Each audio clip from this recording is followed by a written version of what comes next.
నాతో పోటీ పడగలరా? ఇది ఒక ఛాలెంజ్. ఏ విషయంలో అంటే ఆరోగ్యం ఫిట్నెస్ విషయంలో, అంటే వెల్నెస్ ఫిట్నెస్ విషయంలో.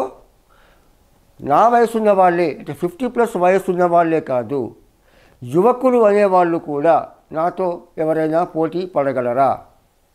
నా ఆరోగ్యం గురించి, నా ఫిట్నెస్ గురించి చెప్పాలంటే కొన్ని సంవత్సరాలుగా, కొన్ని దశాబ్దాలుగా ట్యాబ్లెట్లు, ఇంజెక్షన్లు నాకు తెలియవు. తలనొప్పి, జలుబు అనేది తెలియదు. అమృతాంజనం లాంటి బాంబులు నాకు తెలియవు. బీపీ ప్రాబ్లం లేదు, డయాబెటీస్ షుగర్ ప్రాబ్లం లేదు, నాకు అజీర్ణం సమస్య లేదు, అల్సర్ సమస్య లేదు. ఎటువంటి వైద్యపరమైన, ఆరోగ్యపరమైన సమస్యలు ఎంత మాత్రము లేవు. ప్రశాంతంగా నాకు చక్కగా నిద్ర పడుతుంది. నేను అనుకున్న పని అనుకున్న సమయానికి చేసుకునే ఆరోగ్యము, ఆ ఉత్సాహము నాకు ఎప్పటికీ ఉంటాయి. నేను ఎంత దూరమైనా నడవగలను, ఎన్ని అంతస్తులైనా మెట్లు ఎక్కగలను. ఎన్ని అంతస్తులైనా అంటే 2, 3, 4, 5 అనుకుంటారు. 10 అంతస్తులైనా నేను మెట్లెక్కి వెళ్ళగలను. ఈ రోజుల్లో 25 ఏళ్ల కుర్రాళ్ళ వల్ల కూడా సాధ్యం కాని విషయం ఏంటంటే మెట్లు ఎక్కడమే కాదు, దిగడానికి కూడా లిఫ్ట్ వాడుతుంటారు చాలామంది.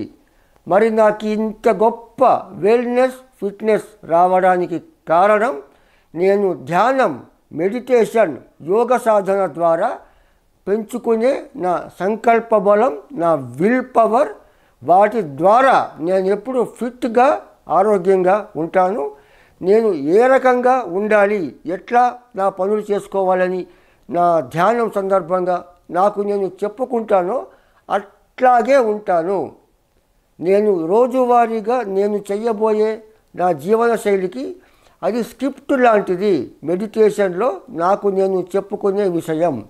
ధ్యానం అనేది కేవలం ఒక టైంపాస్ కాదు, మన జీవితాన్ని మార్చే అతి గొప్ప సాధనం.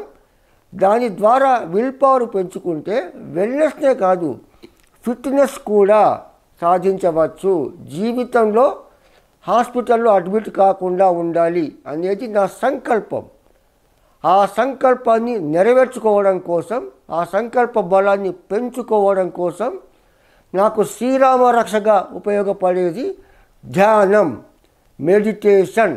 అది ఎవ్వరు ఆచరించినా సరే యద్భావం తద్భవతి. నేను ఆరోగ్యంగా ఉన్నాను అని అనుకుంటే, మనకు మనం చెప్పుకుంటే ఆరోగ్యంగా ఉంటాం. మెడిటేషన్ మన జీవితాన్ని మార్చే ప్రక్రియ. మీరు కూడా ట్రై చేయొచ్చు. విజయోస్తు.